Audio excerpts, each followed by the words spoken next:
আসলে থামে না কমে না বলে কিন্তু আমরা ৭১ মহান মুক্তিযুদ্ধ হয়েছিল।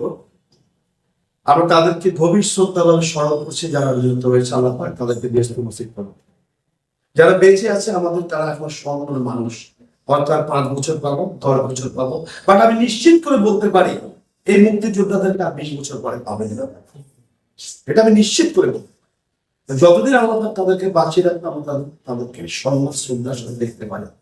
কারণ তারা ছিল বিদায় আজকে আমি ব্যবসায়ী, আজকে আপনি প্রেসিডেন্ট সেক্রেটারি, আজকে উনি জেলা প্রশাসন, আজকে উনি অন্য পদে, যে যেটাই হোক না কেন, দেশটা স্বাধীন করেছে বিদায়, কিন্তু আজকে আপনি আমাদের পরিচয় দিতে পারছি।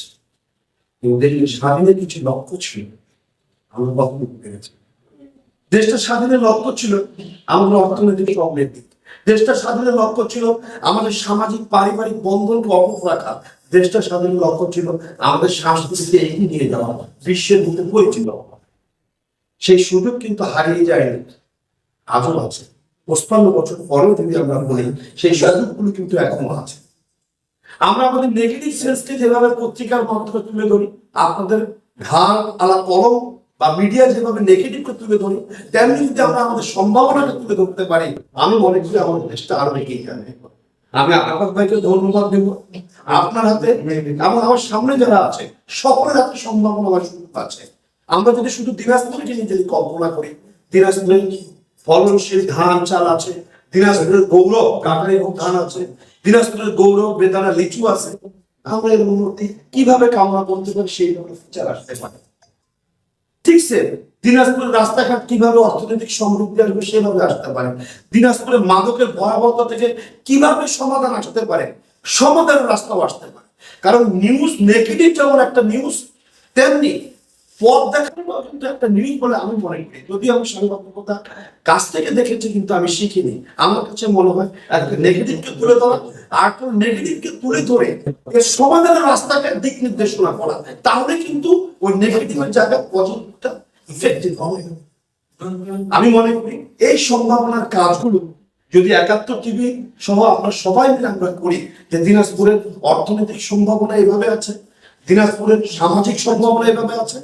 একটু একটা বড় ভাই বসে যাবে সাংস্কৃতিক, আমরা সাংস্কৃতিকের নেগেটিভ তুলে ধরছি, কিন্তু সাংস্কৃতিকের সম্ভাবনা এইগুলো আছে, এটাও যদি পজিটিভটা তুলে ধরি, এবার আমরা সাংস্কৃতিক, পারিবারিক বন্ধন, মাদক, উন্নয়ন সব ক্ষেত্রে যদি আমরা পজিটিভ দিকগুলো এবং দিক নির্দেশনাগুলো তুলে ধরি, বিশ্বাস করি এবং আস্থা রাখি, সবাই মিলে আমরা দেশকে এগিয়ে নিয়ে যেতে পারবো। কারণ দিন শেষে যখন আমরা বলবো আমরা দিনাজপুরের মানুষ, আমরা গর্বিত। আর একটু বড় পরিসরে যদি বিশ্বকে বলি, আমরা বাঙালি, আমরা বাংলাদেশের মানুষ, আমরা গর্বিত। কারণ বিশ্বের মুখে আমরাই দেখিয়ে দিচ্ছি আমরাই পারি। ধন্যবাদ ৭১ টিভিকে আজকে আমাকে দাওয়াত দিয়ে এই বর্ষপূর্তি অনুষ্ঠান আনার জন্য। আমি কৃতজ্ঞ আপনার প্রতি, বা বিশ্বাস এবং আস্থা রেখে আপনাদের সবার প্রতি হাতে হাত রেখে আমরা দিনাজপুরকে পজিটিভ দিক দিয়ে এগিয়ে যে আমরা যেন গর্বিত দিনাজপুরবাসী করতে পারি। ধন্যবাদ সবাই।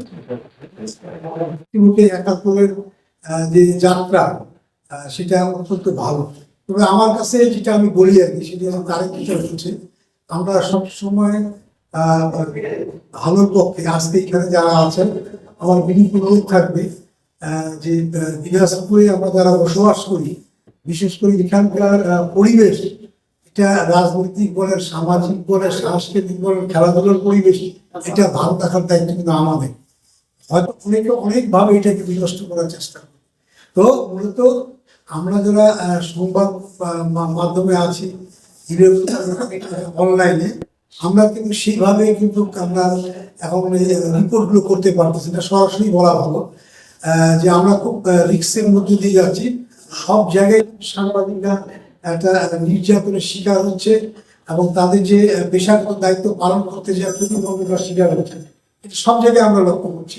আপনি দেখবেন যে বগুড়ার যে বিষয়টা, আমাদের শাহেদ আলম, সেখানে ৪ জন সাংবাদিকের বিরুদ্ধে মামলা করা হয়েছে, সম্পূর্ণ নির্বাচিত সত্য ছিল, বস্তুনিষ্ঠ ছিল।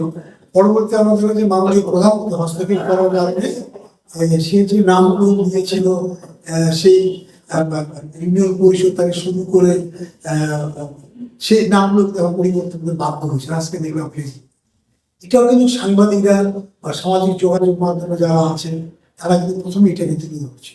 আমাদের কাজ জনগণের সঙ্গে থেকে কাজগুলো করা, সেই কাজটাই কিন্তু আমরা করছি। আমরা কিন্তু সেই ধরনের কেউ বলতে পারবো না যে কোনো টেলিভিশন ব্যক্তিগত স্বার্থে কোনো কাজ করে, আমি কেউ মানতে পারি না। কারণ টেলিভিশনে যারা কাজ করেন এবং যারা মালিক আছেন বা স্বত্বাধিকারীরা আছেন, তারা সবাই কিন্তু একটা বিপদের মধ্যে দিয়ে যাচ্ছে। সবাই অলমোস্ট সব টেলিভিশনগুলো একটা সমস্যার মধ্যে দিয়ে আমরা পাচ্ছি। তো আমি যাবো, আমি মনে করবো দিনাজপুরে এই পরিবেশটা ভালো রাখার দায়িত্ব আমাদের।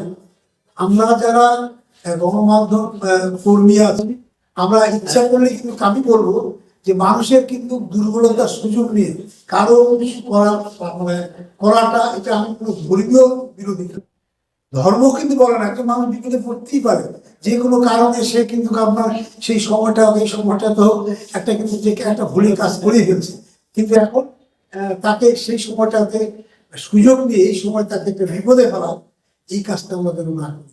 এটা এই জন্য না করি যে দেখা যাচ্ছে যে একটা মানুষ যে কোনো একটা বিপদে পড়তে গেলে তাকে হয়তো থানাও তাকে আপনার দেখতেছি যে তাকে বিব্রত অবস্থার মধ্যে দেখতেছে।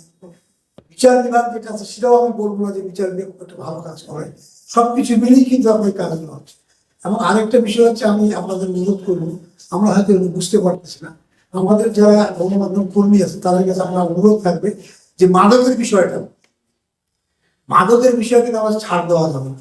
কারণ আমরা এই দেশে বসবাস করি, এখানে আমরা জন্ম নিয়েছি, এখানে আমাদের মৃত্যু হতে হবে। আমরা কিন্তু ওই ধরনের একটা পরিবেশের মধ্যে দিয়ে যাচ্ছি। আপনারা যদি এখন থেকে সজাগ না হয়, সামাজিক আন্দোলন যদি আমরা গড়ে তুলতে না পারি, এবং আপনারা যারা কাজ করেন সবাই কিন্তু এই বিষয়টা আমরা লাইমলাইটে নিয়ে আসা হবে। থানা করে ডিবি করতেছি কি যারা নেশা খায়, যারা হচ্ছে নেশা খায় তাদেরকে ধরে নিয়ে আসে, ধরে লাভ হবে না তো।